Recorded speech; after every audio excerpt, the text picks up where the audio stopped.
Alam mo, wala nang patutunguhan ang usapang ito.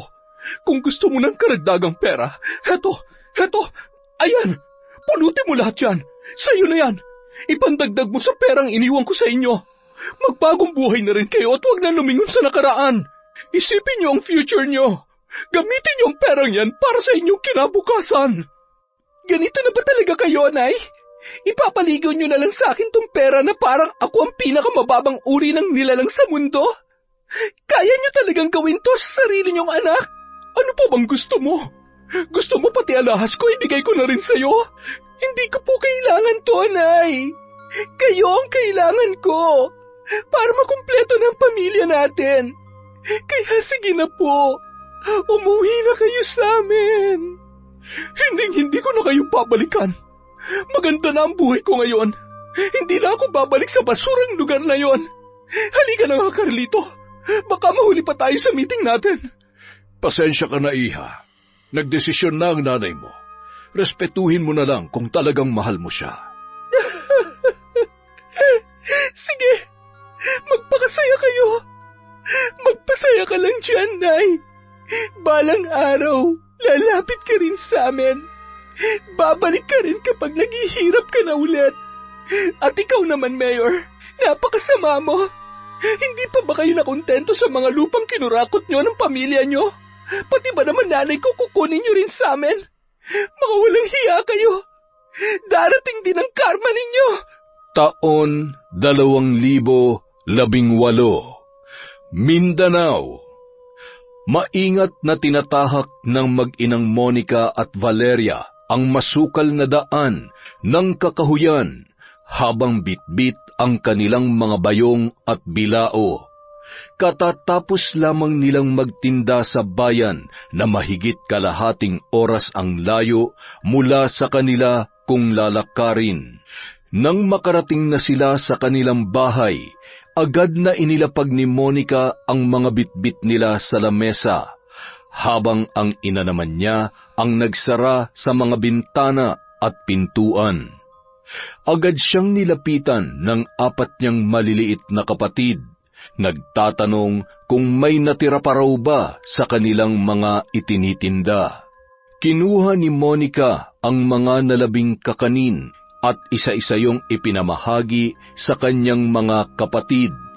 Marami pang natira sa bilao, kaya kinuha na rin niya ang mga ito at inayos. Nay, ang dami pa palang natira. Anong gagawin natin dito?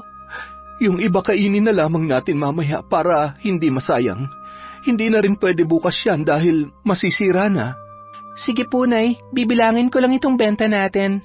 Pagkatapos magbilang ni Monica, pinuntahan niya sa kwarto ang ina, na kasalukuyan namang nagtutupi ng mga damit. Nay, 300 lang ang benta natin ngayong araw. Kulang na kulang pa ito para sa pambili ng mga sangkap na gagamitin natin bukas. May mga natirang sangkap pa naman dyan sa kusina, hindi ba? Gamitin pa natin yon para hindi masayang. Ang kaso lang po, Nay, baka hindi na po yun umabot sa isang araw. Mahihirapan tayong paikutin tong mga tinda natin kung ganito lagi kaliit ang benta natin. Hayaan mo na. Ganun talaga. Wala tayong magagawa. Ipagdasal mo na lang na sana bukas makarami tayo ng customer. Siguro po, dapat lumipat na tayo ng pwesto para kasing hindi gaano mabili ron sa pinupwestohan natin lagi eh. Ang dami na kasing mga nagtitinda ng pagkain doon at karamihan ay mga putahe pa ng ibang bansa. Lalangawin talaga tayo kung makikipagsabayan tayo sa kanila. May alam po akong lugar na pwede nating pagpwestuhan, Nay. Baka sakaling doon, dumugi ng mga paninda natin. O sige, bukas doon tayo sa sinasabi mo. Basta kapag hindi mabili sa isa, lipat lang tayo sa iba pa. Marami naman lugar doon na pwedeng puntahan at pagbentahan. Nasanay lang kasi tayo ron sa may bayan dahil kadalasan nandoon ang mga tao at mga turista. Kaya nga po kaso ang problema, dahil may sarili na silang mga pwesto doon, lagi tayong napag-iiwanan. Basket at bilao lang kasi ang sa atin, kaya madalas hindi na nila pinapansin. Kaya mas mabuti talaga kung lilipat tayo sa ibang lugar na walang masyadong kakumpetensya, Nay. Baka bumalik po ulit ang sigla ng kita natin. Ay, siya nga pala, anak. kumusta na yung scholarship na nilalakad mo doon sa bayan? Hindi ko na po ipinagpatuloy, Nay. Kasi kung sakaling matatanggap ako ron, paano naman po kayo rito? Wala nang tutulong sa inyo sa pagtitinda. Abay, kaya ko namang mag-isa. Kahit nga sa pagluluto kaya ko na. Unahin mong pag-aaral mo, anak. Yan ang huwag mong palalampasin. Lalo't sa susunod na buwan, magpapasukan na naman. Gusto kong matuloy ka na uli sa pag-aaral. Nay, 24 na po ako. Masyado na po yata ako matanda para mag-aral pa. Sa ganitong edad, halos lahat ng tao nakatapos na. Ano ka ba naman?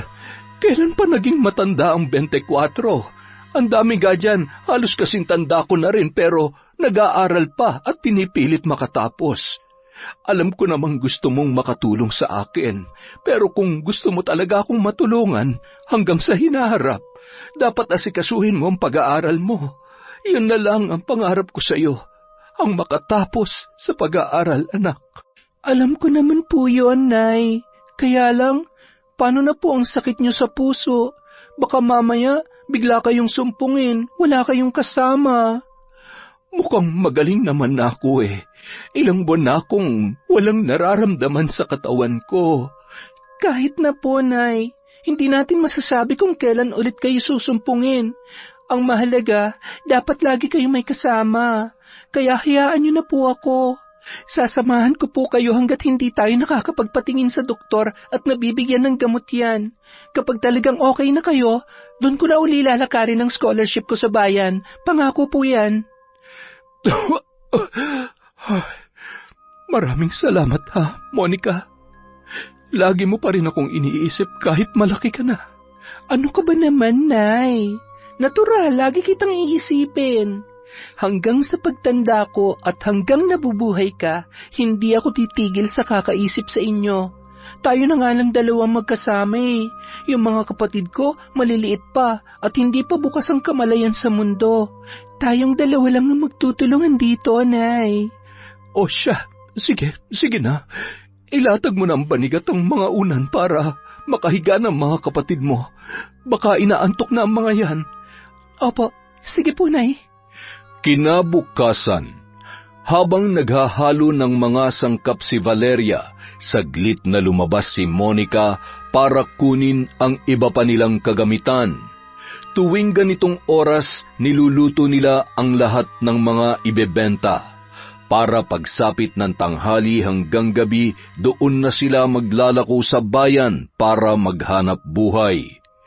Habang dinadampot ni Monica ang ilang kawa at mga panghalo, isang lalaki ang biglang sumulpot sa kung saan.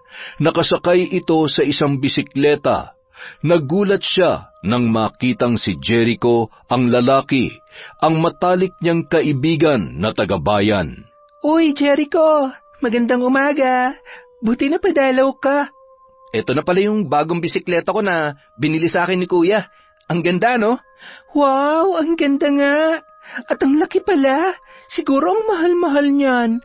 Ngayon, hindi na ako mahihirapang pumunta rito sa inyo dahil meron na akong bike. Lagi na kita madadalaw dito. Nako, salamat naman. Nakauwi na bang kuya mo? Oo nung isang araw lang. Tapos kahapon, binili niya agad tong bike na gusto ko. Grabe ang swerte mo Meron kayong balikbayan sa bahay ngayon. Ano, tapos na ba kayo magluto? Anong oras kayo aalis? Sabay na kayo sa akin. Ako na magdadala ng ibang mga paninda ninyo. Tamang-tama, may basket din tong bike ko. Tapos, pwede ka ring umangkas dito sa likod. Nako, siguro sa susunod na lang. Wala kasing makakasama si nanay sa paglalakad Baka biglang atakihin yon, lalo na malayo ang lalakarin namin. Ay, oo nga pala. Sige, next time ka na lang siguro umangkas kapag may libre ka ng oras. Sige. Matagal pa kami rito Nagluluto pa lang kasi kami. Mamayang tanghali pa kami makakaalis. Ganun ba? O sige, mauna na ako. Binisita lang talaga kita rito para masubukan ko rin tong bike ko. Salamat, Jericho Ingat sa pagbalik sa bayan. Pagkaalis ng lalaki, doon na niya ipinasok sa loob ang mga kawa at panghalo na kinuha niya. Pagkatapos ay tumulong siyang muli sa ina sa paghahalo ng mga sangkap. Pagpunta nila sa bayan, lumipat nga sa ibang pwesto ang mag-ina, at doon nila inilatag ang kanilang mga paninda. Sa bahaging yun ng lugar, walang masyadong ibang nagtitinda ng pagkain, kaya solong-solo nila ang mga nagdaraan sa paligid. Hindi ganoon karami ang tao, pero marami-rami pa rin ang nakakapansin sa kanilang mga paninda, kaya mayroon na ring nagsisibili. Habang inaasikaso ni Valeria ang ibang mga customer, nakafocus naman si Monica sa sarili niyang pwesto. Isang matandang babae ang lumapit sa kanya. Makaluma ang kasuotan nito, may mga diamante sa ulo, may hawak na pulang payong at may pagkamaputla ang muka. Isa pang kapansin-pansin dito ay masyado na ring kulubot ang balat. Hindi niya maiwasang kilabutan tuwing makikita ang mga buto at ugat nitong halos tumatagos na sa maninipis nitong balat. Kung nasa malayo lamang yon, mapagkakamalan niya itong multo o babaylan dahil sa suot at porma ng matanda. Ha, pabili nga ako ng 3 suman at 5 tamales. Heto po, Lola. Ibabalot ko na po. Masarap bang pagkakaluto nito? Ay, opo. Tamang-tama. Bagong luto lang po yan. Kanina lang namin ginawa, kaya nga yung iba medyo mainit-init pa. Ay, sige. Salamat. Salamat din po. Pagkatapos makaalis ng matanda, agad niyang binilang at inilagay sa maliit niyang bag ang perang ibinayad nito. Gulat na gulat naman ang kanyang ina habang nakatitig sa matanda. Bakit, Nay? Ano nangyari sa inyo? Bakit parang nakakita kayo ng multo dyan? Kilala mo ba kung sino yung bumili sa'yo, anak? Hindi po. Bakit po? Kakilala niyo po ba yon? Hindi mo ba alam? Si Tandang Berna yung napagbentahan mo, yung mambabarang sa Baryo Tulisan. Ano po? Mambabarang? Bakit mo pinagbilhan yon, anak? Tapos nagkatinginan pa kayo sa mata. Siguradong matatandaan niya ang itsura mo. Baka kung anong gawin niya sa'yo. Ano naman po ang gagawin niya sa akin? Kahit naman sabihin nating mambabarang nga siya, wala naman po akong ginagawa sa kanya. Bakit niya naman po ako sasaktan porket nakita niya ang mata ko? Hindi mo ba alam? Maraming mga dalagang binibiktima yang si Tandang Berna. Lahat ng makita niyang magagandang dalaga, pinapatawan niya ng sakit na walang lunas. At lahat ng mga dalagang namamatay sa kanyang barang, nakakadagdag yon sa kanyang buhay. Alam mo bang mahigit 100 taon na yan si Tandang Berna? Pero hanggang ngayon, hindi pa rin siya namamatay.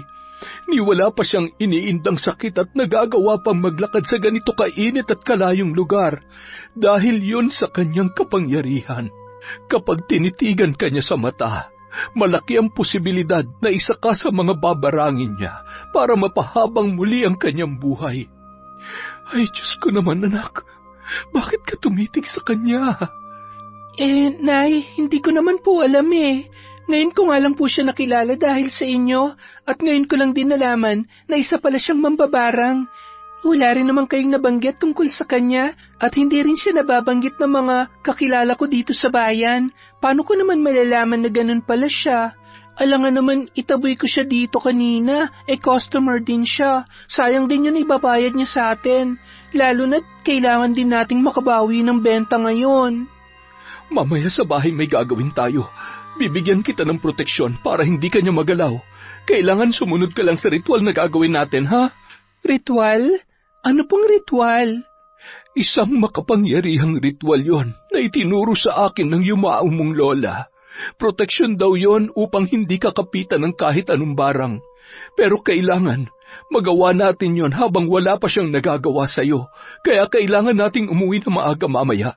Hindi na tayo magpapagabi rito. Nay, paano na po ang benta natin? Mukhang ngayon pa lang po tayo makakabawi ng kita oh. Marami pa namang panahon para bumawi, anak. Ang importante, magawa natin ang ritual habang wala pa siyang nagagawa o naipapataw na sumpa sa'yo. Ay, Diyos ko po, sana hindi pa huli ang lahat. Nanay naman, huwag niyo naman akong takutin ng ganyan. Hindi na maiwasang maiyak ni Monica dahil sa kaba. Ngayon lang talaga niya nakilala at nakaengkwentro ang matandang yon. Hindi niya rin alam na ganun pala kalagim ang lihim ng pagkatao nito. Labis siyang nabahala sa sinabi ng kanyang ina, kaya kahit ayaw pa niyang umuwi ng maaga, napilitan siyang sumunod sa gusto nito.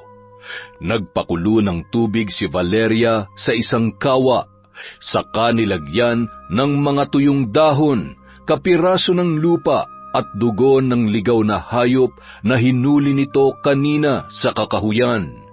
May inusal din itong dasal na binabasa sa isang lumang libro na matagal nang nakatago sa kanyang mga gamit. Ngayon niya lamang yon muling inilabas. Si Monica naman nakatabi lamang at nanonood. Ang kanyang mga kapatid ay mahimbing na natutulog. Nang umakyat na sa ere ang usok, doon siya tinawag ng kanyang ina at inutusang lumapit sa kawa. Habang nakababad ang kanyang kamay sa gitna ng makapal na usok, hiniwa nito ang kanyang palad at hinayaang pumatak ang dugo sa kumukulong kawa. Tiniis niya ang sakit, napapikit siya at napakagatlabi. Nang makakuha na ng sapat na dugo ang kawa, inutusan siyang muli ng kanyang ina na lumayo. Pagkatapos ay muli itong umusal ng dasal mula sa isang pahina ng libro at itinutok ang kamay nito roon. Inabot ng mahigit kalahating oras ang ritual. Sa pagtatapos noon, isinalin nila sa isang balde ang pinakuloang tubig at hinayaang mawala ang init. Ilang oras muli ang kanilang hinintay. Inabutan na sila ng hating gabi sa labas, pero desidido talaga ang kanyang ina na kumpletuhin ang naturang ritual para daw sa kanyang ikabubuti. Nang mabawasan na ang init ng tubig at kaya na ito ng kanyang balat, doon palang ibinuhos ng kanyang ina ang buong laman ng balde sa kanyang katawan. Pagkatapos ay hinawakan nito ang kanyang ulo at siya naman ang inusalan ng dasal. Nang matapos na sila sa bahaging yon, inutusan na lang siya ng ina na maligong muli sa loob at magpalit na ng damit. Tapos na raw ang naturang ritual at maaari na silang matulog ng mahimbing dahil hindi na siya tatablan ng anumang itim na kapangyarihan na nagbabadya sa paligid. Kinabukasan, mag-isa lang na nagtitinda si Monica sa bayan. May importanteng lakad daw kasi ang kanyang ina na kailangan nitong asikasuhin. Kaya ang kasama niya sa araw na yon ay ang kanyang kaibigan na si Jericho. Saan nga ulit nagpunta yung nanay mo? Sabi niya may lalakarin daw siyang importante. Hindi naman sinabi kung saang lugar. Buti hindi mo siya sinamahan ngayon. Yun na nga eh. Ayaw niya talagang magpasama. Ilang beses ko na siyang pinilit kanina. Sabi niya, mga kaedad niya lang daw ang pwede ron. Paano kung bigla siyang sumpungin? Mas mabuti talaga na lagi siyang may kasama eh. Kaso kanina, nagpumilit talagang umalis mag-isa. Wala na akong nagawa. Sa kalagitnaan ng kanilang pag-uusap, biglang natanaw ni Monica sa di kalayuan si Tandang Berna. Naglalakad itong muli habang may bitbit na 2 bayong. Nakangisi pa ito na tila maganda ang araw. Uy, Jericho, tingnan mo yun oh. Alin? Ayun, yung matandang may bayong. Si Tandang Berna yun, diba? Ha? Sino? Hindi mo rin pala siya kilala? Ako rin dati hindi. Kailan ko lang nalaman ang tungkol sa kanya dahil kay nanay. Bakit? Sino ba yung matandang yun? Sabi kasi ni nanay, mambabarang daw yan at puro mga dalaga lang ang binibiktima niya. Binibigyan niya raw ng sakit o sumpa yung mga dalagang matipuhan niya. Tapos sa oras na mamatay sila, madadagdagan lalo yung buhay niya. Kaya hindi siya namamatay kahit sobrang tanda na. Talaga ba? Nakakatakot naman pala yan. Nung nakaraan bumili sa amin at ako napagbilhan niya, kaya nga sobrang takot na takot si nanay. Ha? Nasaan pa kasing... Ayun nga, oo. Nakatayo lang siya doon sa may pwesto ng mga itlog at hotdog. Nag-aabang yata ng tricycle. Hindi ko talaga makita, Monica. Asan dyan? Sino dyan? Sigurado ka? Pero wala nang ibang tao sa pwesto na yun kundi siya lang. Sigurado kang wala kang nakikita. Oo, kanina pa ako nakatingin sa pwesto na yan. Pero wala talaga akong nakikitang matanda. Ayun ayun. Gumalaw siya. Naglakad na siya. Papunta siya ngayon sa tulay. Walang ibang tao sa tulay ngayon. Siya pa lang ang dadaan. Nakikita mo na? Hindi pa rin Ang nakikita ko lang ay yung mga tricycle driver na nakaparada sa tabi ng tulay. Pero taong naglalakad, wala talaga akong makita, Monica. Ayun, may isang babae na may kasamang 2 bata ang umakyat sa tulay. Nasa likod lang sila ng matanda. Yung nanay na may mga kasamang bata, nakikita ko. Pero yung matandang sinasabi mo, na nasa harapan nila, wala naman talaga Ano? Ibig sabihin, ako lang ang nakakakita sa kanya? Nako, Monica, hindi kaya yan din yung naririnig ko dati sa mga magulang ko? Ano yun? Anong kwento yun? Parang may narinig kasi ako sa kanila dati na may misteryosong hukluban daw na gumagala rito sa bayan natin. Nagpapakita lang daw siya sa mga babae. Wala raw kahit sinong lalaki nakakakita sa kanya. Kahit daw magpabukas pa sila ng third eye. Hindi kaya yung hukluban na yon at yung mambabarang na sinasabi mo ay iisa? Sigurado ka? May nabanggit silang ganun sa'yo? Isang hukluban na sa babae lang nagpapakita? Oo, sabi mo kasi matandang babae nakikita mo. Ano ba mga hukluban? Hindi ba't matatanda rin? Kaya naisip ko lang na baka iisa lang sila. Grabe, kailangan malaman ni nanay to. Ano kaya meron at bakit ako lang kami mga babae lang ang nakakakita sa kanya? Pati kasi si nanay nakita siya nung bumili sa akin pero wala siya nabanggit na sa mga babae lang siya nagpapakita. Grabe, umagang-umaga natatakot tuloy ako. Paano pa ako niyan makakauwi sa amin mamayang gabi? Hating gabi na nang makauwi si Valeria sa kanilang tahanan. Kahit inaantok, matyagang hinintay ni Monica ang pagdating ng kanyang ina. Oh, anak, bakit gising ka pa? Ang mga kapatid mo? Pinatulog ko na po sila, Nay, kanina pa po. Bakit ikaw hindi ka pa natutulog? Hindi mo na sana ako hinintay dahil talagang gagabihin ako. Siyempre, nag-aalala po ako sa inyo. Baka kasi bigla kayong sumpungin ng inyong sakit. Mahirap na at walang tutulong sa inyo. Kaya nagpapabalik-balik talaga ako rito sa labas. Naku, pasensya ka na anak ha. Napaghintay pa kita. Sige, pasok na tayo sa loob at nang makapagpahinga na tayo. Saan po pala kayo galing, Nay? Bakit sobrang tagal niyo yata? Ay, wala. May nilakad lamang akong importante. Bagong pagkakakitaan. Kaso hindi pa sigurado kung matatanggap ako. Babalikan ko pa sa susunod na mga araw. Bagong pagkakakitaan? Talaga po, Nay? Pwede rin ba akong sumama dyan? Ay, nako, hindi pwede anak.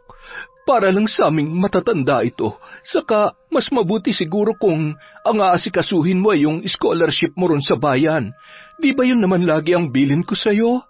Nay, parang tinatamad na ako mag-aral Kasi isipin mo na lang, kaya lang naman nag-aaral ang isang tao para magkatrabaho, di ba?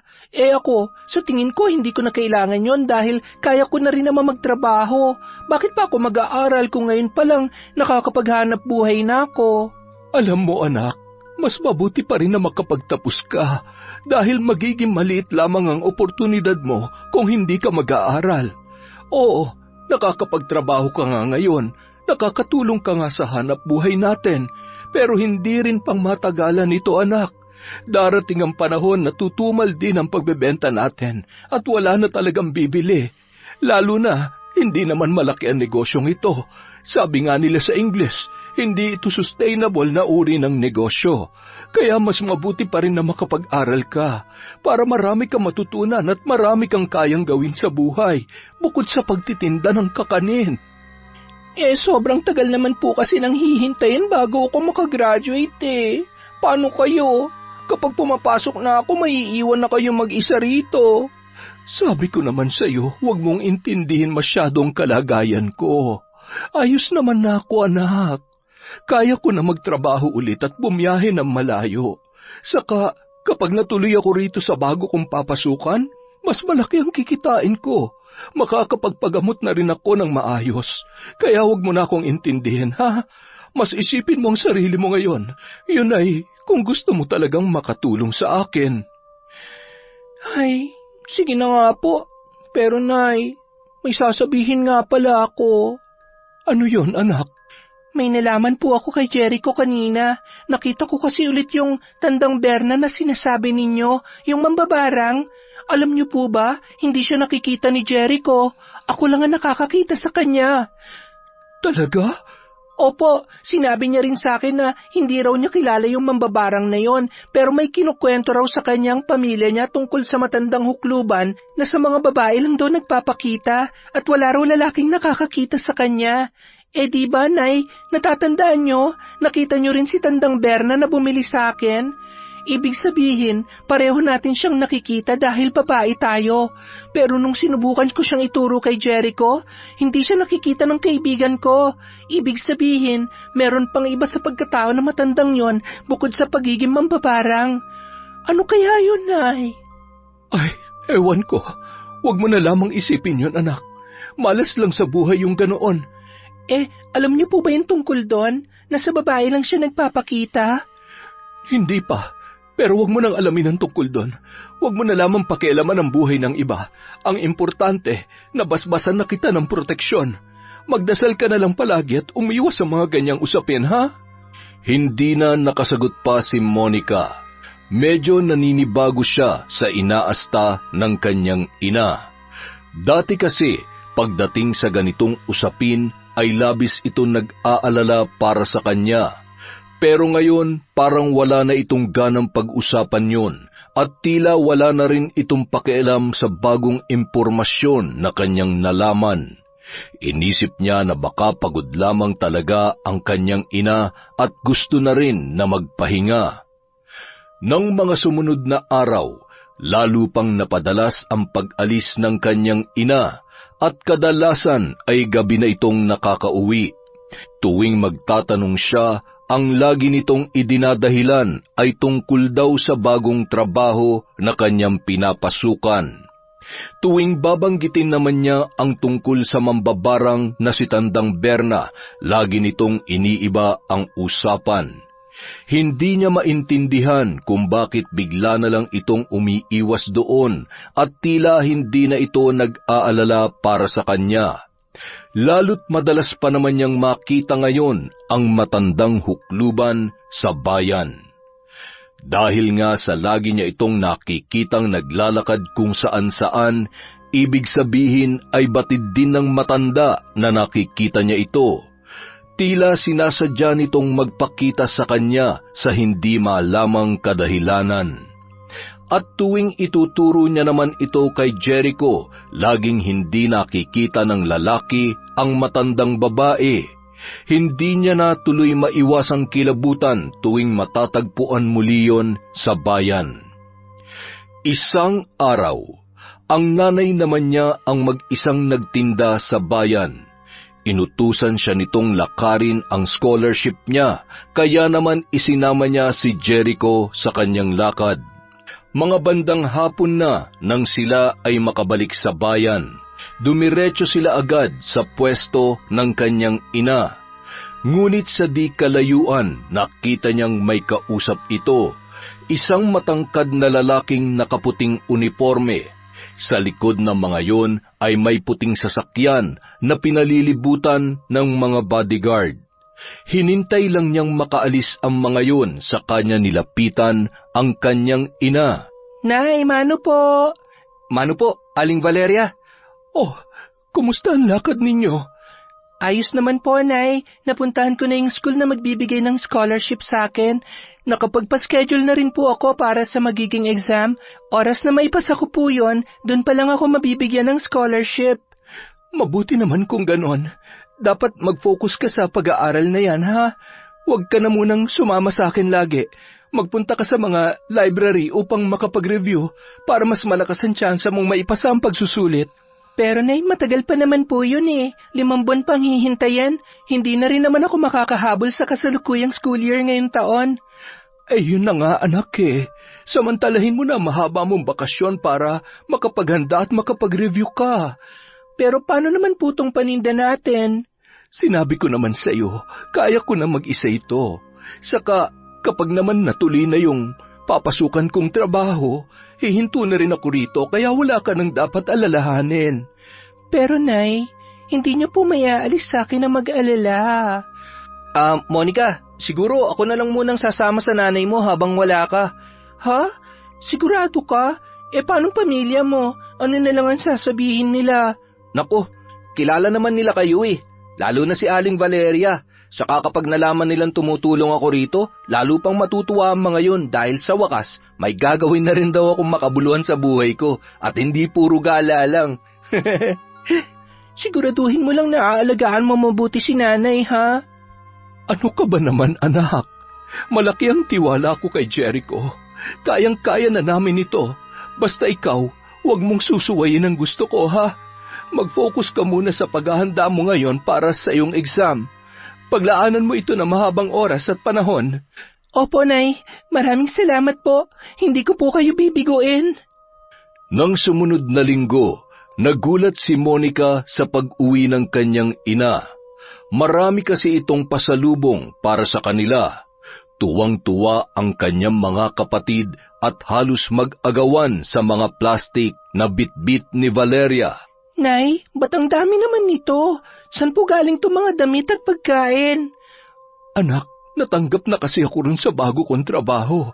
Medyo malayo-layo nga lang yung lugar kung saan ako nalagay, pero sulit naman dahil malaki ang sweldo. Saka, lingguhan lang din. Ibig sabihin, kada linggo, may maiuwi ako rito. Talaga po? Ba't ang bilis naman po yata? Naku, ang tagal nga eh. Kita mo naman nung mga nakaraang buwan ko pa inaasikaso ito. Pero ngayon lamang ako nakapagsimula. Ibig sabihin po ba niyan, ihinto nyo na yung pagtitinda natin? Siguro anak, mas mabuti kung magpahinga ka na muna ngayon at mag-focus ka sa pagre-review mo. Huwag ka na magtinda bukas. Hindi na natin kailangang bumilad sa araw para magtiis sa kakarampot na kita. Ngayong may trabaho na ako, mas mabubuhay na tayo ng maayos dito. Masaya po ako para sa inyo, Nay. Kaso medyo nakakalungkot lang din dahil iiwanan na pala natin ang pagtitinda. Mamimiss ko ang pagluluto natin araw-araw. Ako rin naman, anak. Pero di hamak na mas maganda ito, hindi ba? Mas mabubuhay tayo rito. Bukod sa makakaahon na tayo sa hirap, makapagpapagamot na rin ako ng maayos. Mabibigyan ng matinong mga gamot, kaya hindi mo na rin kailangan mag-alala sa akin. Lalo na kapag naglalakbay tayo sa bayan, isipin mo na lang, tapos na ang paghihirap natin. Kaso nga lang po, palagi na kayong mapapalayo sa amin. Tuwing gabi na lang namin kayo makikita. Hindi gaya dati, araw-araw tayong magkakasama. Ganon talaga. Minsan, may mga pagkakataon na kailangan mo ring mahiwalay at mapalayo sa magulang mo para matuto kang mamuhay mag-isa at tumayo sa sarili mong mga paa. Saka hindi naman ako mawawala eh. Gaya nga ng sabi mo, araw-araw pa rin ako makakauwi rito. Hayaan niyo po, Nay. Mag-aaral ako na mabuti para kapag nakapagtrabaho na ako, kayo naman ang magpapahinga. Ay, huwag mo munang isipin yan. Basta magpakasaya ka lang sa kung anong meron ka ngayon. Hindi lahat ng bata ay katulad mong nabibigyan ng ganitong pagkakataon. Kaya sulitin mo ang bawat sandali. Dahil kapag matanda ka na, baka magsisikat na isin mong bumalik sa dati. Sa ganito, kaya huwag ka magmamadali sa buhay, anak. Maglibang ka lang hanggat maaari. Salamat po, Nay. Palagi niyo nalang pinapagaan ang loob ko. Sige po, tulungan ko na po kayo dyan. Makalipas ang 2 linggo, muli itong nag-uwi ng maraming pasalubong sa kanila. Pagkatapos may bahagi ang mga ito sa kanyang mga kapatid, niyaya siya ng ina na pumasok sa loob ng kwarto. Doon nito ipinakita sa kanya ang limpak-limpak na salaping nakalagay sa isang malaking maleta. Hala, Nay, saan po galing yan? Bakit sobrang dami naman po? Sweldo niyo po ba yan? Hindi, anak. Bigay lang ito ng amo ko. Sobrang bait kasi niya at nang malaman niyang sitwasyon natin, inabutan niya ako ng ganito kalaking tulong. Saka hindi lang akong binigyan niya nito, pati na rin yung mga katrabaho ko, lahat kami. Grabe naman, Nay. Ano po bang klaseng trabaho yan? Parang sobra naman yata ang amo ninyo at ganyan talaga siya kalaking mamigay ng pera? Hindi na importante yun, anak. Ang mahalagay makakabangon na tayo sa hirap. Kung tutuusin nga, pwede na tayong umalis sa liblib na lugar na ito eh. Kayang-kaya ko na kayong bigyan ng matino at malaking bahay. Salamat po, Nay, pero parang hindi pa po ako handang umalis dito eh. Alam niyo namang dito rin nakalibing si tatay sa likod ng bahay natin. Ayoko pa rin pong malayo sa kanya. Naiintindihan ko. Kaya naman ilalaan ko na lang itong pera para sa iyo, anak. Para sa iyo lahat ito. Para sa akin po? Para ito sa pag-aaral mo.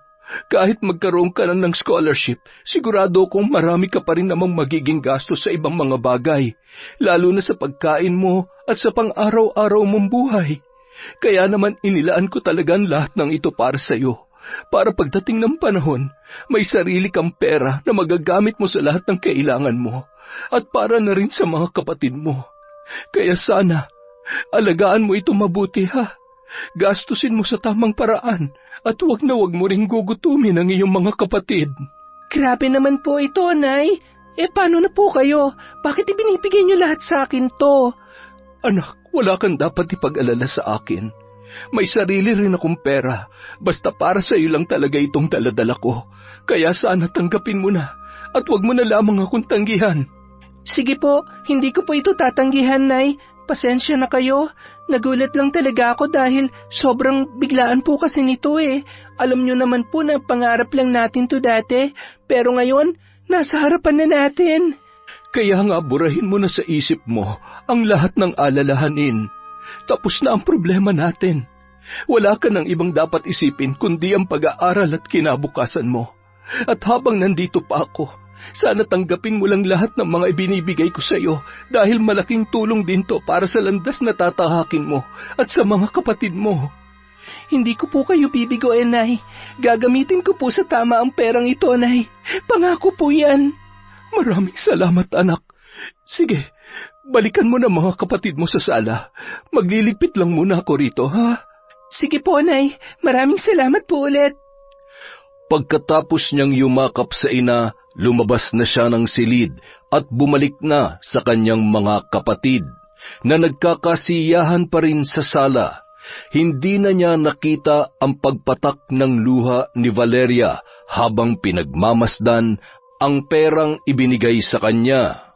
Nang sumunod na linggo, maagang umuwi ang kanyang ina kasama si Jericho. May bitbit ang mga ito na mga bagong appliances gaya ng electric fan, rice cooker, washing machine, flat screen TV at iba pa. Gulat na gulat si Monica nang makita ang mga yun, habang ang kanyang mga kapatid naman ay tuwang-tuwa at nagtatalunan pa sa sala. Nay, saan niyo ho nakuha ang mga yan? Nakuha ko lang sa trabaho, anak. May naganap kasing palaro sa kumpanya namin. Nagkataon na akong may pinakamaraming nabunot, kaya heto lahat yun. Talaga po? Grabe naman, ang swerte-swerte niyo naman, Nay. Oo, grabe talaga, Monica. Sunod-sunod ang swerteng dumarating sa inyo ngayon. Ewan ko ba kay Nanay? Sabi ko naman sa kanya ako na kasi magtatrabaho ron eh. Ayaw pa niya akong ipasok para makapagpahinga rin siya rito at ako nang mag-uwi ng mga pasalubong sa kanya.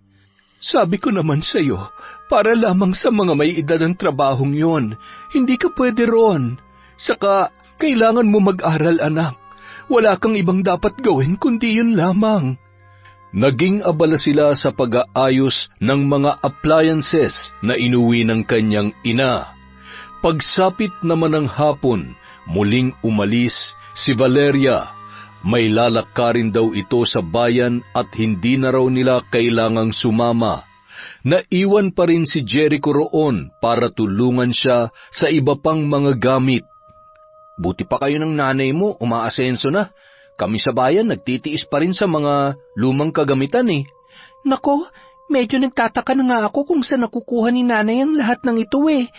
Para bang sobrang bait naman yata ng amo niya para bigyan sila ng ganito kalalaking tulong, tapos ayaw rin naman niyang sabihin ng malinaw sa akin kung ano ba talaga yung trabaho niya.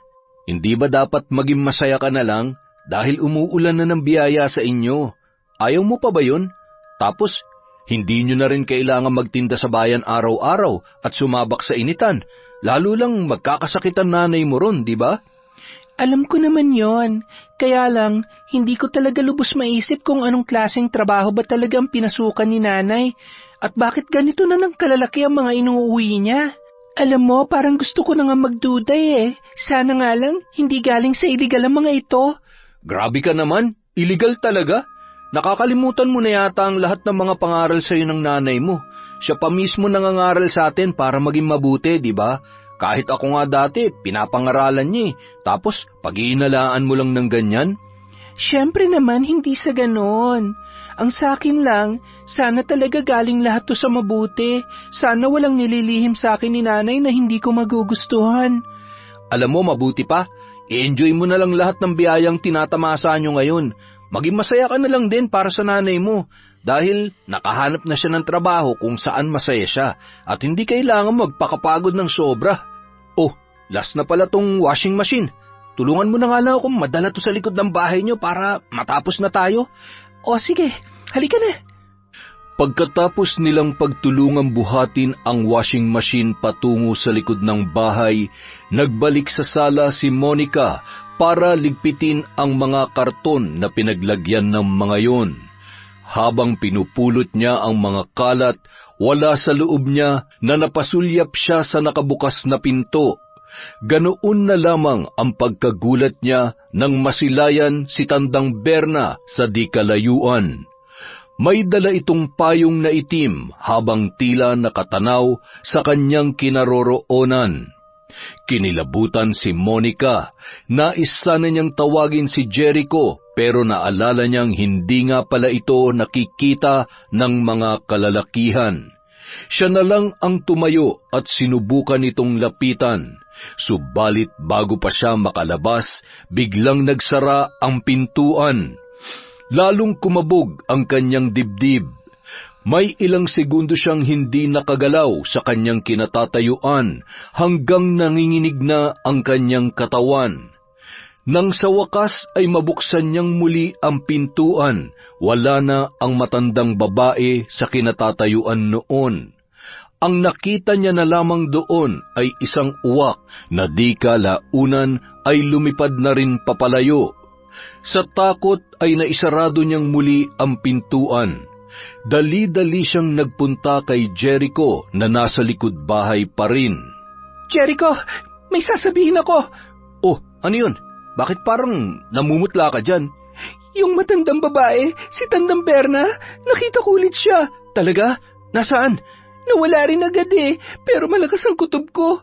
Yung mga pagpapakita niya nitong mga nagdaang buwan, sa tingin ko may ibig ipahiwatig yon.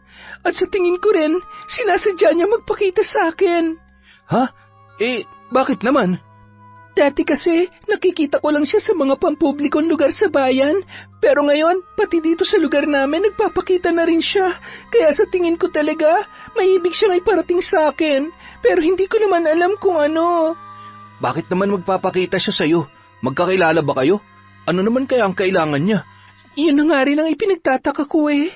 Kaya lang naman ako medyo hindi natatakot sa kanya dahil nabigyan na ako ng proteksyon ni nanay laban sa kapangyarihan niya.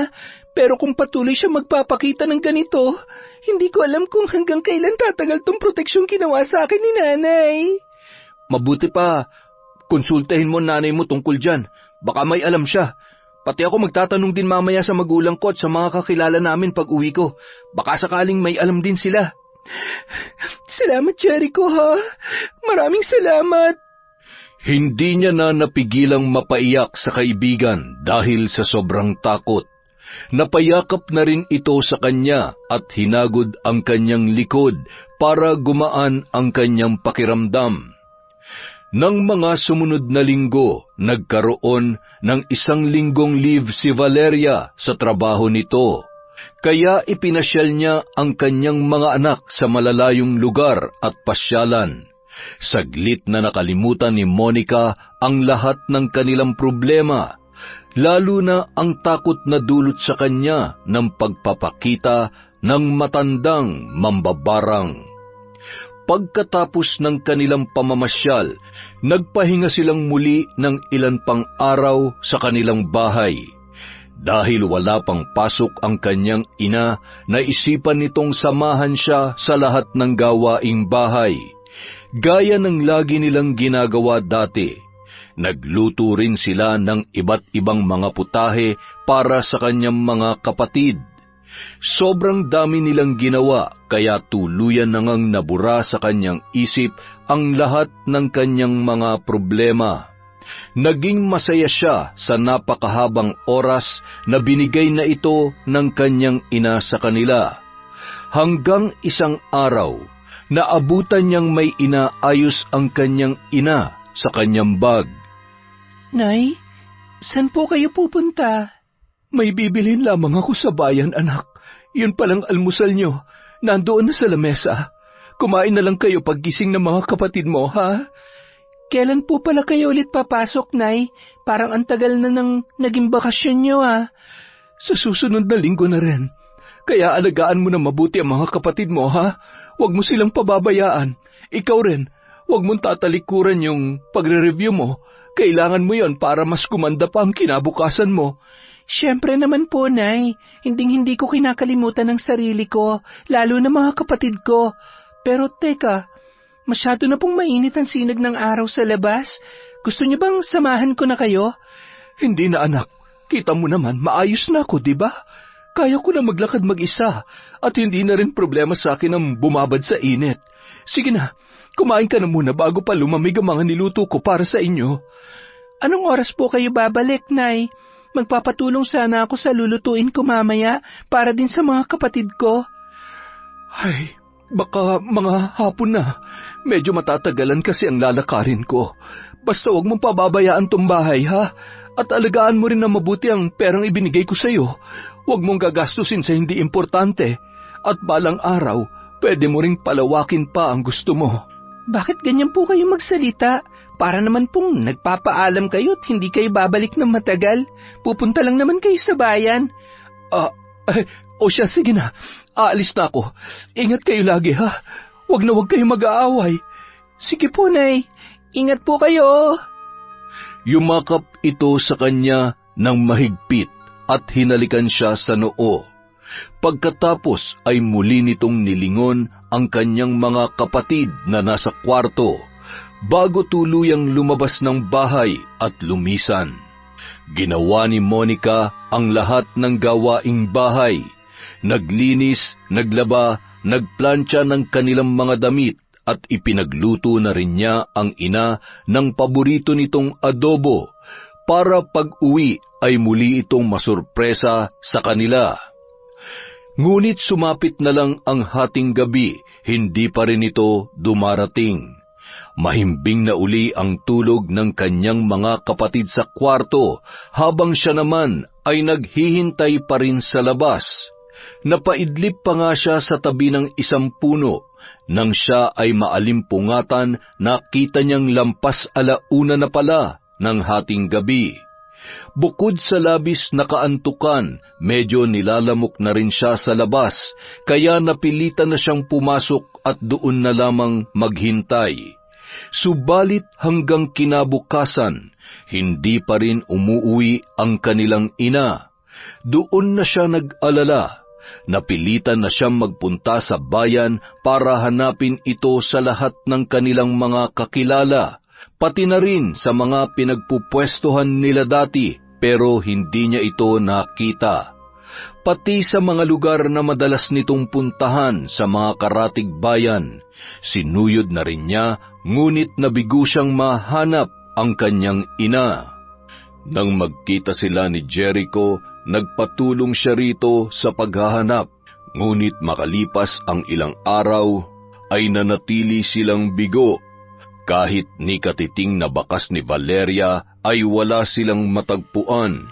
Nasaan na kaya si nanay? Bakit bigla na lamang siyang nawala? Ano ba kasi ang sabi niya sa'yo bago siya umalis? Ang sabi niya kasi may bibilhin lang siya at babalik din daw siya nung kinahapunan nun. Meron pa ba kayong ibang pinag-usapan bukod doon? Parang may sinabi siya sa akin eh. Naalala ko, sinabi niyang mahalin ko raw mga kapatid ko, wag daw kami mag-aaway, tapos ingatan ko raw ang perang ibinigay niya. Basta, ewan ko ba, nagbiro pa nga ako sa kanya nun eh. Sabi ko pa nga, kung magsalita siya parang nagpapaalam na siya. Tapos ayun, hanggang sa umabot na tayo sa ganito. 2 linggo na siyang nawawala. Hindi kaya yun na yung sign? Ano namang sign? Yung sinabi niyang yun, baka yun na yung paraan ng pagpapaalam niya sa inyo. Eh, bakit naman siya magpapaalam ng ganun? Bakit naman niya kami biglang iiwan? Wala naman akong natatandaan na pinag-awayan namin. Katunayan nga, sobrang saya nga namin ng mga nakaraang linggo bago siya nawala eh. Ipinasyal pa niya kami sa malalayong lugar. Wala rin akong natatandaan na may problema siya sa trabaho niya. Basta, lahat maayos at masaya. Kaya parang ang hirap namang paniwalaan na bigla siyang aalis. Hindi mo pa ba naiisip? Sa'yo na mismo nang galing. Bago siya nawala, ipinasyal niya kayo. Tapos bigla ka pa niyang binigyan ng malaking pera nung nakaraang buwan. Hindi mo pa ba napagtatagpi-tagpi ang lahat? Baka yun ang pamamaraan ng nanay niyo ng pagpapaalam sa inyo. Baka matagal niya na talagang plano ito pero hindi lang niya masabi sa'yo. Kaya siguro binigyan niya kayo ng malaking pera para may magamit kayo at hindi maghirap kapag nawala na siya. Eh, bakit niya nga gagawin to? Wala naman akong natatandaan na problema niya eh. Malay ba natin, hindi natin hawak ang isip ng ibang tao. Kahit sarili mo pang pamilya, Monica. Hindi natin alam ang tumatakbo sa isip ng nanay mo at kung ano talagang pinagdadaanan niya. Basta, ito lang ang malinaw para sa akin. Ginawa niya itong lahat para sa inyo dahil hindi niya kaya magpaalam at sabihin ang totoong dahilan kung bakit siya umalis.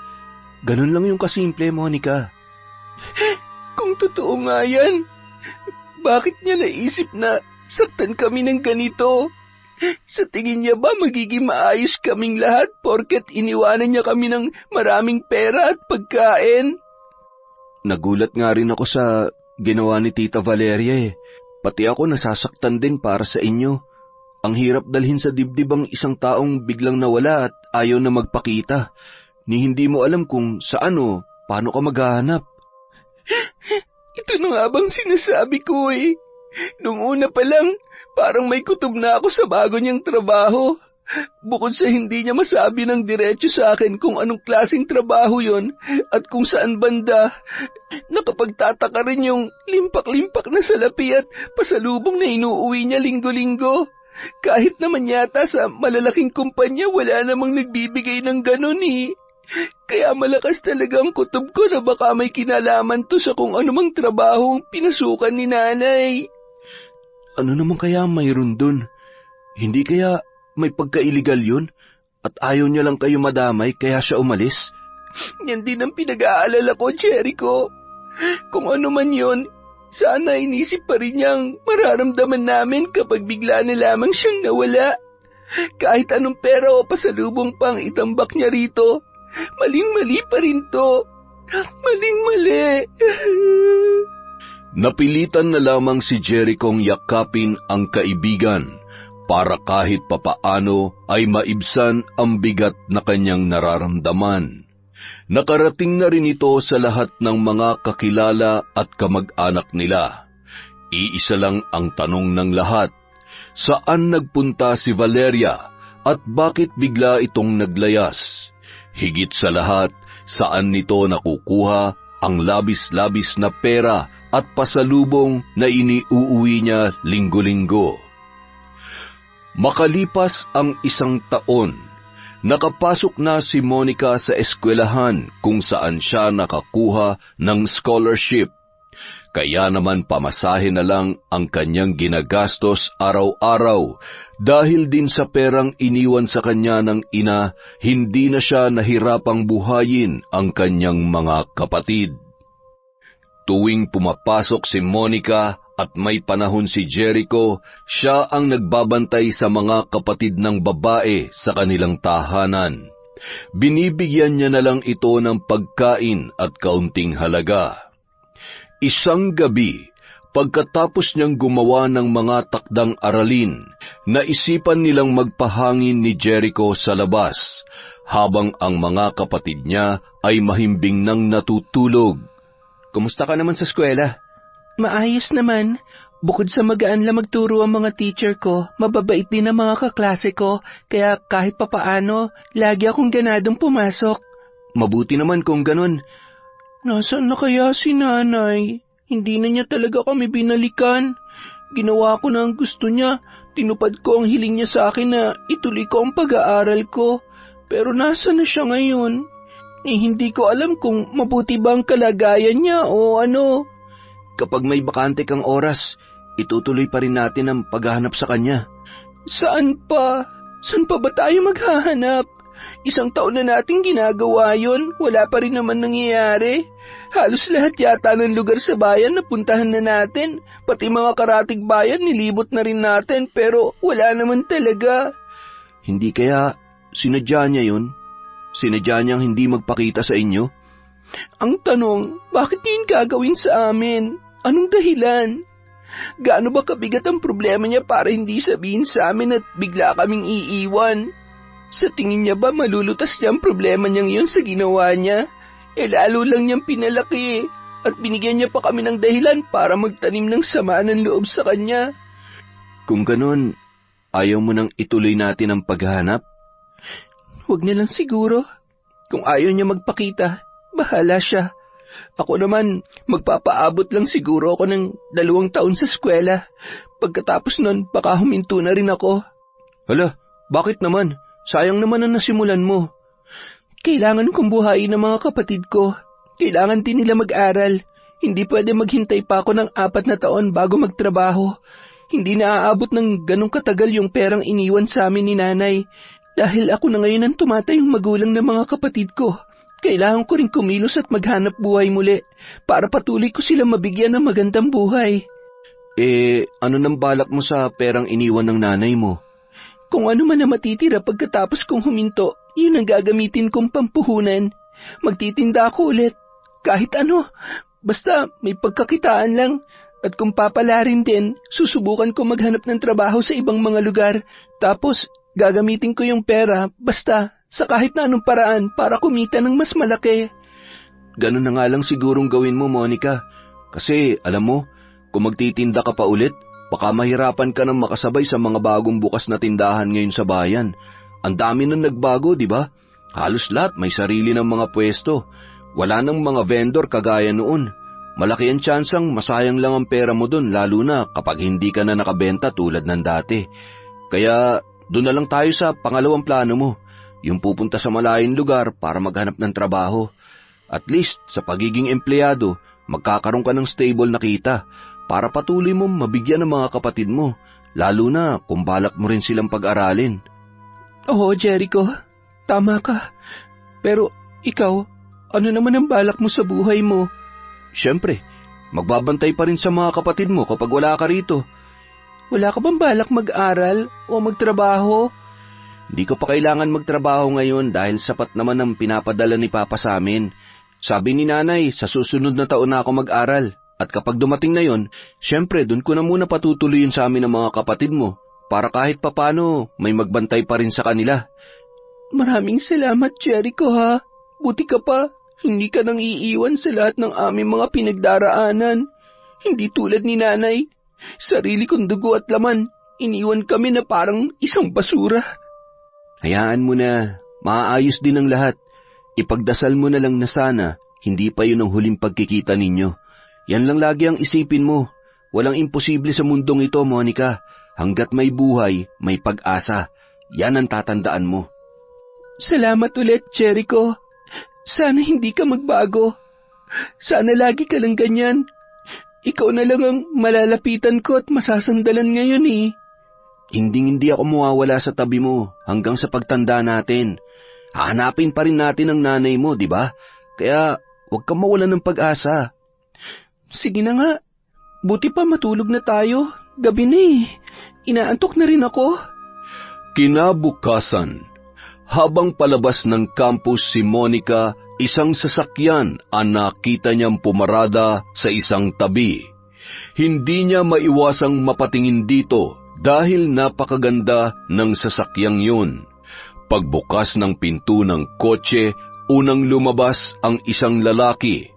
Ito ang mayor nilang si Carlito Bautista. Hindi siya makapaniwala na pag-aari pala yon ng kanilang mayor. Pero hindi na rin siya dapat magtaka. Noon pa man kasi, marami na siyang naririnig na kwento tungkol sa pamilya ng mayor, na isa raw sila sa pinakakurap sa bansa. Kaya talagang hindi na nakapagtataka na may ganito sila kamahal na sasakyan. Subalit ang labis na ikinagulat ni Monica ay ang sumunod na bumaba sa kotse. Walang iba kundi ang kanyang ina, si Valeria. Napamulagat pa siya at nagkusot ng mga mata, ngunit hindi siya maaaring linlangin ng kanyang paningin. Ito nga ang kanyang ina. Ibang-iba na kumpara nung huli niya yung makita. Napakagara ng pananamit at natuto na ring maglagay ng make-up sa muka. Kulot na ang buhok at may bitbit pang mamahalin na bag. Hindi niya napigilan ang sarili na lumapit sa mga yon. Nay, ikaw ba yan? Sino ka? Inay, ako po to, si Monica, ang anak niyo. Pasensya na, nagkamali ka yata ng taong nilapitan, iha. Pero, Nay, alam ko pong ikaw yan. Ikaw si Nanay Valeria ko. Excuse me, iha. Kilala mo bang asawa ko? Ha? Asawa? Oo, asawa ko siya. Sa katunayan, may dadalawin lang ako rito sa school na to, kaya nandito kami. Ikaw, dito ka ba nag-aaral? Paano niyo po siya naging asawa? Matagal na pong biyuda ang nanay ko. Kami at ang mga kapatid ko lang po magkakasama sa dati naming tirahan. Sigurado ka bang siya ang nanay mo? Baka naman nagkakamali ka lang, iha. Hindi po ako pwede magkamali. Kahit anong damit pa ang suotin niya at kahit anong makeup pa niya, kilala ko po ang nanay ko. Siya si Valeria Montella. Siya po ang nanay ko. Iha, may pinagdadaanan ka ba sa buhay para mamalikmata ka ng ganyan? Hindi talaga namin alam ang sinasabi mo. Ganyan ka na ba talaga, Anay? Yan bang dahilan kaya mo kami iniwan? Para lang sa yaman na to? Para lang sa lalaki mayaman? Yan ba talagang rason mo sa pagtalikod mo sa sarili mong pamilya? Teka, bakit mo ako sinisigawan? Hindi ka ba nahihiya sa mga tao rito? Wala po akong pakialam sa sasabihin ng iba. Alam ng Diyos kung sino ka, kaya huwag mo yang itanggi sa sarili mo. Alam mong ikaw si Valeria at ikaw ang nanay ko. Kaya kung hindi pa po kayo aamin, talaga magkakapahiyaan tayo dito. Sige, oo na. Aaminin ko na. Ako nga ang nanay mo, pero dati yon, hindi na ngayon. Kaya kalimutan mo na ang lahat. Nag-iwan ako sa iyo ng malaking pera, kaya gamitin mo yon para makapagbagong buhay kayo. Ano? Ganun na lang ba talaga yon, Nay? Sa tingin niyo ganun lang kadali na kalimutan ng lahat? Alam niyo ba kung anong ginawa niyo? Hindi nga kayo nagpaalam sa amin bago kayo umalis. Binigla niyo kami. Pinaasa niyo kami. Pinagmukha niyo kaming tanga sa loob ng 1 taon nagkakahanap sa inyo. Bakit? Kung magpapaalam ba ako, may mangyayari ba? Papayag ba kayo? Hindi, di ba? Kukontrahin mo lang ako. At bakit naman po kasi kayo biglang aalis at mangiiwan? Sino ba matinong magulang na iiwan ng gano'n ng kanyang mga anak para lamang sa karangyaan? Hindi niyo man lang ba inisip ang pwedeng maging epekto sa amin nito? Lalo na sa mga kapatid ko na maliliit pa. Wala pa silang kamuwang-muwang. Kaya sila mas masasaktan dito sa ginawa niyo. Alam mo, wala nang patutunguhan ng usapang ito. Kung gusto mo ng karagdagang pera, heto, ayan. Pulutin mo lahat yan. Sa'yo na yan. Ipandagdag mo sa perang iniwan ko sa inyo. Magbagong buhay na rin kayo at huwag nang lumingon sa nakaraan. Isipin mo ang kinabukasan nyo. Gamitin niyo ang perang yan para gumanda ang inyong buhay. Ganito na ba talaga kayo, Nay? Ipapaligo niyo nilang sa akin ng perang to na parang akong pinakamababang uri ng nilalang sa mundo. Kaya niyo talagang gawin to sa sarili niyong anak? Ano pa bang gusto mo? Gusto mo pati alahas ko ibigay ko na rin sa'yo? Hindi ko po kailangan yan. Ang kailangan ko po kayo para makumpleto ng pamilya natin. Kaya sige na po, Nay. Umuwi na po kayo sa amin. Hindi ko na kayo babalikan. Maganda na ang buhay ko ngayon. Hindi na ako babalik sa basurang lugar na yon. Halika na, Carlito. Baka mahuli pa tayo sa meeting natin. Pasensya na, bata. Nagdesisyon na nanay mo. Kung talagang mahal mo siya, ang mabuti pa, respetuhin mo na lang. Sige, magpakasaya kayo. Magpakasaya ka lang dyan, Nay. Balang araw, lalapit ka rin sa amin. Babalik ka rin kapag naghihirap ka na ulit. At ikaw naman, Mayor, napakasama mo. Hindi pa ba kayo nakukontento sa mga lupang kinurakot ng pamilya nyo? Pati ba naman nanay ko, kukunin nyo rin sa amin? Mga walang hiya kayo. Darating din ang karma sa inyo. Pagka-uwi ni Monica sa bahay, agad siyang umiyak sa tabi ni Jericho. Halos hindi siya maawat ng lalaki sa paghagulhol, kaya hinintay na lang muna nitong humupa ang kanyang pag-iyak bago siya nito kinausap. Hindi ako makapaniwalang gagawin ni nanay sa akin yun. Hindi lang niya winasak ang puso ko. Dinurog niya pa ng pinong-pino. Hindi ko alam kung ano nagtulak sa kanya para magbago ng ganon. Monica, walang imposible sa pera. Lahat ng tao, kayang baguhin ng pera. Alam ko naman yun. Kaso hindi lang talaga ako makapaniwala na magbabago ng ganong kabilis si nanay. Ano ba nakita niya sa lalaking yon na nagmula sa pamilya ng mga kurap para ipagpalit kami ng mga kapatid ko? Alam mo na ang sagot dyan. Pera, sasakyan, malaking bahay, karangyaan. Idagdag na rin natin ang impluwensya ng pamilya ni Mayor Carlito. Sa sobrang impluwensya nila, kahit sinong tao kaya nilang pasunurin. Hindi ba dati nagawa nilang makapagpaalis ng mga magsasaka sa kabilang baryo para lang makuha ang lupa ng mga yon? Kung yun nga, mabilis nilang nakuha eh. Ang loob pa kaya ng nanay mo? Hindi ko talaga matanggap. Sobrang pinasama ni nanay ang loob ko. Parang ayoko nang tuloy mag-aral. Ayoko nang makita pa uli sa lugar na yon. Eh ano nang gagawin mo? Siguro, ituloy na lang natin yung paghahanap ng trabaho sa malayong lugar. Yung malayo-layo rito, para hindi ka na ulit siya makita. Ayoko nang saktan pa uli ang sarili ko kapag nakita ko siya ulit sa ganong ganyo at kasuotan. Kung yan ang gusto mo, hindi kita ko kontrahin. Sige, sabihin mo na lang kung kailan mo gustong lumakad para masamahan kita at makapagpaalam din ako sa nanay ko. Salamat, Jericho. Maraming salamat. Kung ayaw niya na sa akin, ayaw ko na rin sa kanya. Isang araw, habang pauwi si Monica galing sa bayan, dala ang mga pinamiling pagkain para sa kanyang mga kapatid. Bigla siyang nakarinig ng pamilyar na boses sa paligid. Nang lingunin niya yon, laking gulat niya nang masilayan ang matandang mambabarang na si Tandang Berna. Nagulat pa kita, iha? Kayo po pala. Kayo po ba yung tinatawag nilang Tandang Berna? Maraming tawag sa akin ng mga tao. Pero tama ka. Isa yan sa mga ibinabansag nila sa akin. Matagal ko nang hinihintay ang araw na ito na tayo ay magkausap. Ha? Bakit po? Ano pong kailangan niyo sa akin? Ikaw ang may kailangan sa akin. Ang tulong ko, hindi ba't gusto mong mabawi ang iyong ina? Kakailanganin mo ko, iha. Bakit niyo po kilalang nanay ko? Lahat ng mga babae rito ay kilala ko. Marami na rin akong natulungan sa kanila.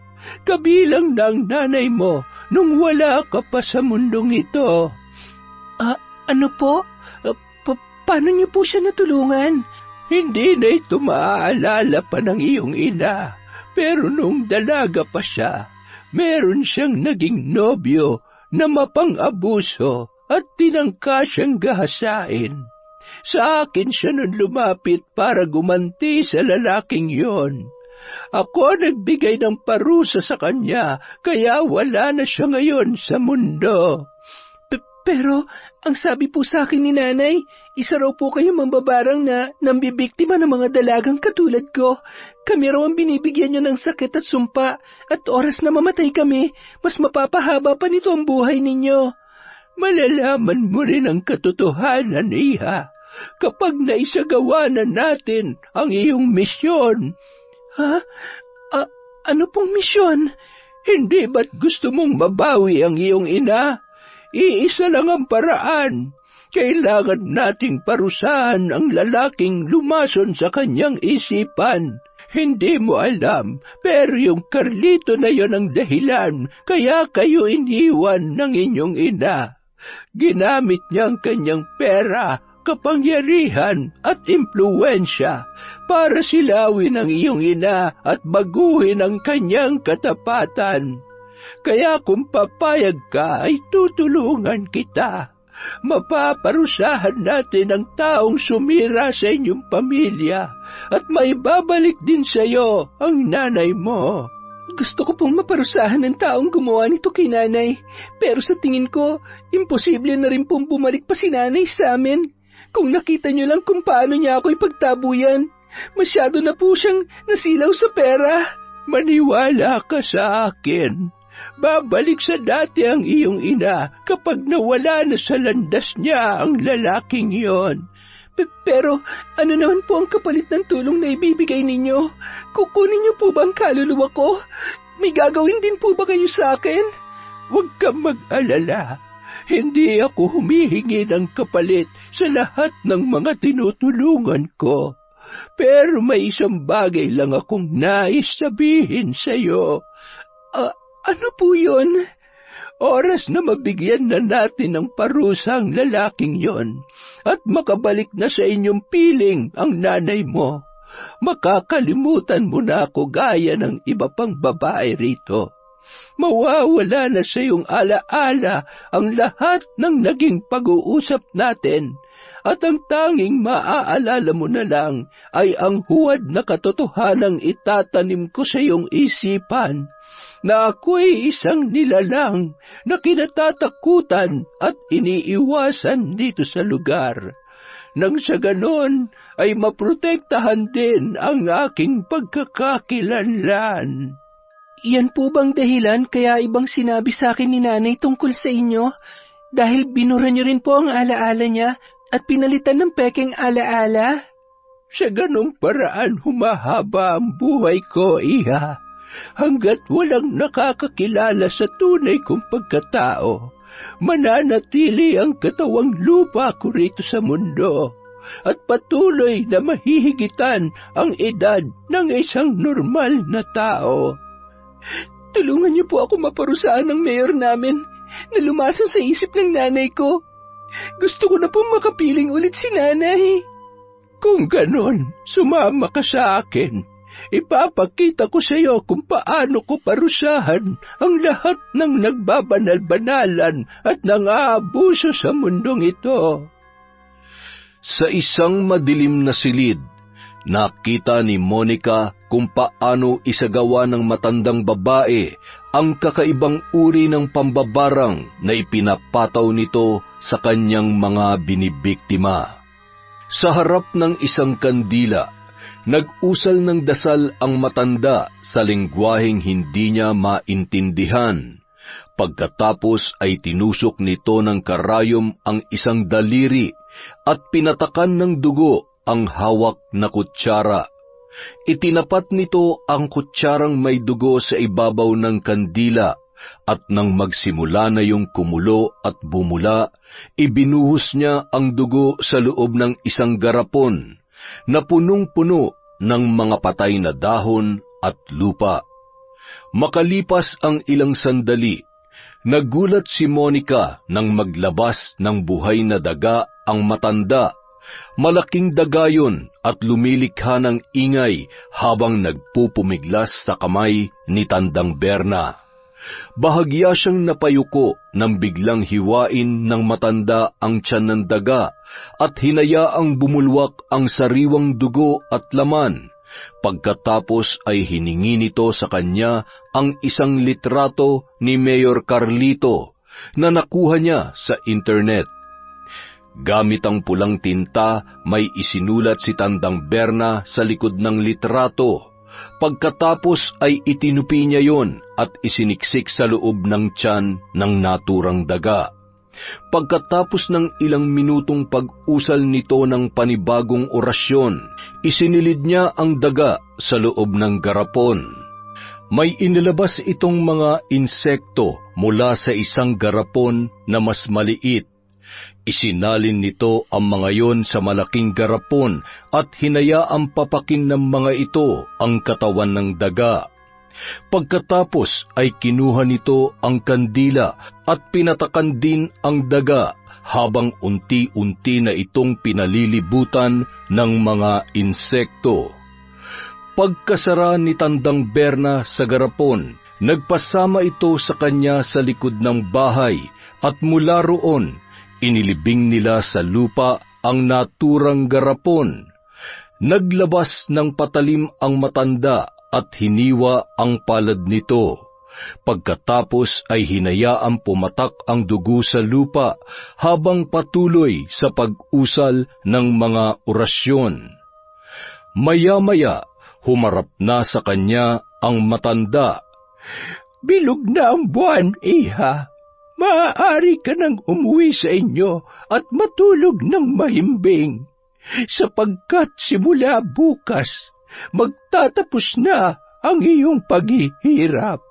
Sumunod na lamang sa kanyang sinabi si Monica, kahit kinikilabutan pa rin siya sa bawat nakikita niya sa kanyang paligid. Lalo na sa enerhiyang kanyang nararamdaman na nagmumula sa matanda. Hindi niya malaman kung tao ba ang kanyang kausap o isang espiritu. Samantala, habang abala naman si Carlito sa mga papeles na kanyang pinipirmahan, pumasok sa kanyang opisina si Valeria, dala ang kaping kanyang ipinatimpla. Maraming salamat, mahal. Tapos ka na ba dyan? Malapit na. Konti na lang itong mga papeles na inaasikaso ko. Pagkatapos nito ay makakauwi na tayo at maitutuloy na natin ang bakasyon natin sa Palawan. Nag-empake na pala ako ng mga gamit natin kanina. Hindi na kasi ako makapaghintay. Alam mo naman, unang beses ko makakapunta sa ganoong kalayong lugar. Sobrang sabik lang talaga ako, mahal. Huwag ka mag-alala. Tatagalan natin ang bakasyon doon para mas ma-enjoy mo ang buong lugar. Marami akong mga alam na pasyalan doon na siguradong ikatutuwa mo. O sige, hindi na muna kita abalahin para matapos ka na agad dyan. Babalik na muna ako sa baba at aasikasuhin ko ang trabaho ko ron. Sige, mahal. Maraming salamat din, lalo na rito sa kape. Ngunit bago pa makaalis si Valeria sa opisina, bigla na lamang sumikip ang dibdib ni Carlito. Tila nahihirapan itong huminga. Agad niya yung nilapitan at hinagod-hagod ang likod. Ngunit ilang sandali pa, bigla na lang may lumabas sa bibig nito. Isang malaki at matabang daga. Balot na balot yun ng sariwang dugo at malapot na laway. Kasunod noon ang sunod-sunod na pagsuka ng dugo ng lalaki. Napatras si Valeria at nagsisigaw. Agad siyang nagtawag ng tulong mula sa labas. Hanggang sa makarating sila sa ospital, panay ang iyak ni Valeria at ng pamilya ng lalaki. Kritikal daw ang lagay nito at kasalukuyan pang sinasalba ng mga doktor. Maya-maya, lumabas na ang doktor na sumuri sa lalaki. Ikinalulungkot ko pong sabihin pero hindi na po namin naisalba si Mayor Carlito. Marami pong dugo ang nawala sa kanya dahil sa pagsusuka niya kanina. Humihingi po kami ng paumanhin. Lumakas ang iyakan sa paligid. Si Valeria naman napaluhod na lamang habang hindi malaman ang gagawin. Hindi siya makaiyak dahil mas nangingibabaw sa kanya ang labis na gulat at sindak. unang araw ng burol ni Mayor Carlito. Bagamat marami ang tao na nais dumalaw, isinara muna nila ang public viewing para magkaroon sila ng pansamantalang katahimikan. Mga malalapit na kaanak lang muna ng lalaki ang pinayagang makapasok sa loob. Tahimik na nakasilip si Valeria sa kabaong. Ngunit ilang sandali pa may napansin siya sa bangkay ni Carlito. Parang may gumagalaw sa butas ng ilong nito. Nang ilapit niya ang mukha rito, laking gulat niya nang may lumabas na insekto roon. Akala niya ay hanggang doon lamang yun. Ngunit bago pa siya makagawa ng susunod na aksyon, sunod-sunod nang naglabasan ang mga insekto sa iba pang butas ng katawan ng lalaki. Kabilang na ang tainga, bibig, ilong, at pati na rin sa mata. Nagsisigaw si Valeria, nakatawag pansin ng mga bisita ang kanyang boses. Pati sila ay napalapit na sa kabaong. Ganoon na lamang ang pagkasindak nilang lahat nang makita ang pagkarami-raming insekto na nagkakagulo sa loob habang ang iba ay patuloy na lumalabas sa katawan ni Carlito. Sa isang iglap lang, binalot ng lagim at matitinding sigawan ang loob ng bahay. Makalipas ang 1 linggo, pagkalibing ni Carlito, kinausap ni Valeria ang mga magulang ng lalaki. Nagulat siya sa sinabi ng mga ito. Valeria, simula ngayon, makakaalis ka na sa bahay namin. Ano po yun? Bakit naman po? Patay na si Carlito. Wala nang dahilan para manatili ka pa rito. Lalo na't hindi naman talaga kayo kasal. Hindi kayo ganap na mag-asawa, kaya wala kang karapatan sa lahat ng yaman niya. Pero bakit naman po? Oo, hindi pa kami kasal ni Carlito kasi nga nagpaplano pa lamang kami. Alam niyo namang sobrang naging abala siya sa pagiging public servant, kaya isinantabi muna niya ang plano naming kasal. Pero itutuloy din po namin yun kung hindi lang nangyari ito. Ngayon wala na siya. Hindi na matutuloy ang plano niyong yan kahit kailan, kaya ang mabuti pa'y umalis ka na. Pero nagmahalan din po kami ni Carlito. Hindi naman pwedeng wala akong makuha kahit kaunti. Nakita mo na, kahit ikaw, pera lang din ang habol mo sa kanya. Kaya makakaalis ka na. Kalimutan mo na lahat ng utang na loob mo sa kanya. Hindi ka na namin sisingilin doon. Basta't umalis ka lang at huwag ka nang babalik dito kung ayaw mong mademanda. Napaiyak na lamang si Valeria matapos siyang ipagtabuyan ng pamilya ni Carlito mula sa mansyon. Hindi siya naiyak dahil sa nangyari. Naiiyak siya dahil hindi niya na alam kung saan pa siya titira. Lalo't wala siyang mga kaanak. Sina Carlito na lamang talaga ang kanyang malalapitan. Pero ngayong ipinagtatabuyan na siya sa poder ng mga ito, saan na lamang kaya siya pupunta? Kanino pa siya lalapit? Isang umaga, tahimik na nagwawalis sa labas ng bahay si Monica. Nakahanda na ang mga gamit na dadalhin nila ni Jericho sa pag-alis. Naghihintay na lamang siya sa lalaki, kaya habang wala pa ito, naisipan niyang maglinis muna dahil matagal-tagal silang mawawala. Hanggang sa bigla siyang makarinig ng isang pamilyar na boses na tumawag sa kanya sa di kalayuan. Ganun na lamang ang kanyang pagkagulat nang kanya yung masilayan. Monica? Nanay? Nanay Valeria? Anak, Monica, sobrang namiss kita.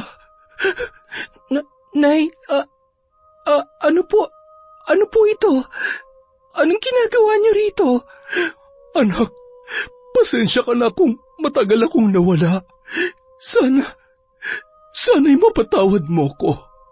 Pagkatapos nilang mag-usap at magkumustahan, pinapasok niya na ang kanyang ina sa loob para makita rin ang kanyang mga kapatid. Ilang minutong iyakan ang namagitan sa kanilang lahat bago muling nakapagsalita ang kanyang ina. Ikinuwento nito sa kanila ang lahat na nangyari, pati ang totoong dahilan kung bakit ito biglang umalis. Ang totoo niyan, matagal na kaming may kasaysayan ni Mayor Calisto, anak, at napakalaki ng utang ko sa kanya. Dati, siya talaga ang nobyo ko, pero lagi kami nag-aaway. Halos hindi matapos ang pagtatalo namin. Dagdag pa yung masamang pag-uugali ng mga magulang niya. Kaya naman bago pa kami magtagal, iniwanan ko na agad siya at nagpakalayo-layo ako. Doon ko nakilala ang tatay mong si Ferrer. Pero hindi ako makapaniwala na kahit matagal na panahon na kaming nagkahiwalay, hinanap pa rin ako ni Carlito. Gusto niyang magkapalikan ulit kami, at nung magkasakit ang kapatid ko, sinamantala niya ang pagkakataon.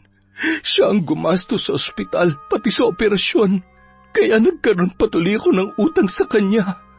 At nang isilang ka, siya rin ang nagbigay sa akin ng kaunting tulong para mabuhay ka namin. Dahil noong mga panahong yun, nagkasakit naman ang tatay mo, kaya hindi na siya makapagtrabaho.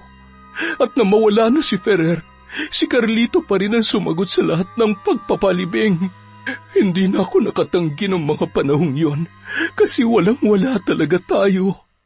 Ang katunayan nga, pati yung puhunan na ginamit ko dati para makapagtinda tayo ay galing din sa kanya. Hanggang isang araw, bigla niya akong binalikan dito at nais niya raw ako maging asawa.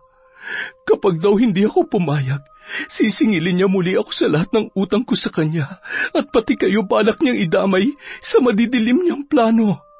Kaya naman wala akong nagawa dahil ayoko may mangyari sa inyo, anak. Napilitan na akong sumama sa kanya kahit alam kong masakit. Noong mga panahong yon, pinilit kong makibagay sa mundo nila. Pinilit kong baguhin ang sarili ko para lang matanggap ako ng mga magulang niya. Pero nang mawala na siya, bigla silang nagbalik sa dati. Itinaboy nila ako. Kaya wala na akong nagawa kundi bumalik dito. Kaya anak, muli akong lumuluhod sa harapan mo para humingi ng kapatawaran. Sa inyong lahat ng mga kapatid mo, sana'y matanggap niyo pa rin ako. Labis kong pinagsisisihan ang nangyari. Sana'y mabigyan niyo ako ng isa pang pagkakataon para maisaayos itong pamilya natin. Ang mahalaga po, Nay, nakabalik na kayo sa amin. Huwag po kayong mag-alala. Pinapatawad ko na po kayo. Kahit nung pamampo, wala rin ako ibang pinagdarasal sa Diyos, kundi sana'y magkita pa tayong muli at mabuo pang pamilya natin. Kaya salamat din po dahil naisipan niyo pa kaming balikan. Makakaasa kayo na sa pagkakataong ito. Hindi na ako aalis. Sa hirap at sa ginhawa, kahit magdildil pa tayo ng asin, hindi ko na kayo iiwan. Pangako yan, mga anak. Pangako. Matapos magyakapan ng mag-ina, yumakap na rin sa kanila ang mga maliliit niyang kapatid. Doon lang muling nakumpleto ang kanilang pamilya. Nang sumunod na araw, nakatakda silang umalis muli ni Valeria para sa bagong negosyo na kanilang itatayo. Habang naghihintay siya sa labas, laking gulat niya nang masilayan sa di kalayuan ang isang matandang hukluban. Nagulat si Monica. Kung hindi siya nagkakamali sa kanyang naaalala, yun si Tandang Berna, ang matandang mambabarang sa kanilang lugar na nagpapakita lamang sa mga babae. May dala yung payong at isang bayong habang nililipad ng hangin ang suot nitong lumang palda. Magkahalong takot at pagtataka ang bumalot sa pagkatao ni Monica. Nagbalik sa kanyang alaala ang mga naririnig niyang usap-usapan tungkol dito. na lumalapit lang daw ito sa mga dalagita na gaya niya para magpataw ng sumpa o barang. Ang mga buhay at kaluluwa raw nila ang kinukuha nito para manatili itong buhay sa mundo. Kahit lagpas 100 taon na ang kanyang edad, yun lang ang tanging natatandaan ni Monica.